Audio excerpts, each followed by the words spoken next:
విజయనగరం జిల్లా గజపతి నగరం police station పరిధిలో రామన్నపేట, జిన్నాం గ్రామాలకు చెందిన రైతులు మణిపురి గోవిందు, ఇజ్జురోతు సత్యనారాయణలు దమ్ము దుక్కి సెట్లు పోయాయని ఇచ్చిన ఫిర్యాదు మేరకు కేసు నమోదు చేసి దర్యాప్తు చేస్తున్న సమయంలో స్థానిక పైడితల్లి అమ్మవారి గుడి వద్ద 4 వ్యక్తులు ట్రాక్టర్పై వ్యవసాయ పనిముట్లు అమ్మకానికి తీసుకువెళుతూ పట్టుబడినట్లు డీఎస్పీ శ్రీనివాసరావు తెలిపారు. వీరి వద్ద నుంచి 5 లక్షల విలువ చేసే సామాగ్రి రికవరీ చేశారు. గొర్ల మండలం లవిడాం గ్రామానికి చెందిన మీసాల గోవిందు, గొర్లె నరేంద్ర, కొంకి పైడిరాజులతో పాటు మెరకముడిదాం మండలం బైరిపురం గ్రామానికి చెందిన కొండ్రోతు గౌరీనాయుడులను అరెస్టు చేసి రిమాండ్కు తరలించినట్లు తెలిపారు.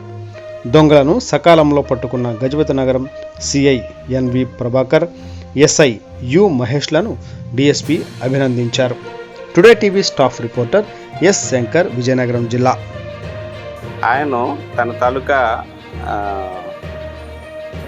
దమ్ము సెట్ పోయింది అని చెప్పేసి 1వ తేదీన మనకి పోలీస్ స్టేషన్లో, గజపతి నగరం పోలీస్ స్టేషన్లో రిపోర్ట్ ఇవ్వడం జరిగింది. సో దాని మీద ఎఫ్ఐఆర్ ఇష్యూ చేశారు ఎస్ఐ గారు, దర్యాప్తు స్టార్ట్ చేశారు.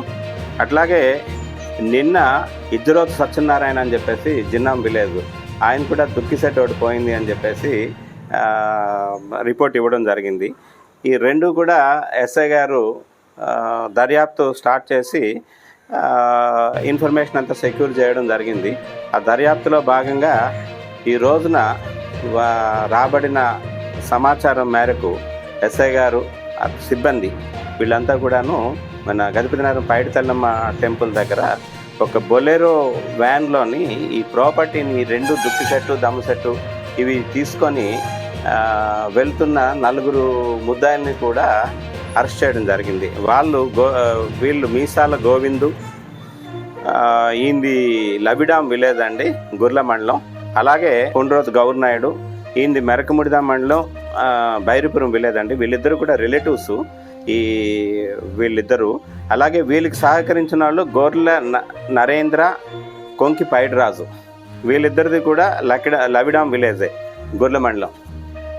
వీళ్ళ 4గురిని, ఆ వెహికల్లో ఉన్న వాళ్ళని, ఆ ప్రాపర్టీ గురించి అనుమానాస్పదంగా వాళ్ళని సెక్యూర్ చేసి వాళ్ళని ఇంట్రాగేట్ చేశారు. ఇంట్రాగేట్ చేస్తే వాళ్ళు ఈ ప్రాపర్టీ అంతా కూడా మేమే దొంగతనం చేశాము అని చెప్పేసి వాళ్ళు అమ్మడం, వాళ్ళు చెప్పడం, అక్కడి నుంచి దాన్నేమో తీసుకొని వెళ్ళి మేము విజయనగరం తీసుకెళ్ళి అమ్మడానికి ప్రయత్నం చేస్తుండగా మేము దొరికిపోయాము అని చెప్పేసి వాళ్ళు చెప్పారు.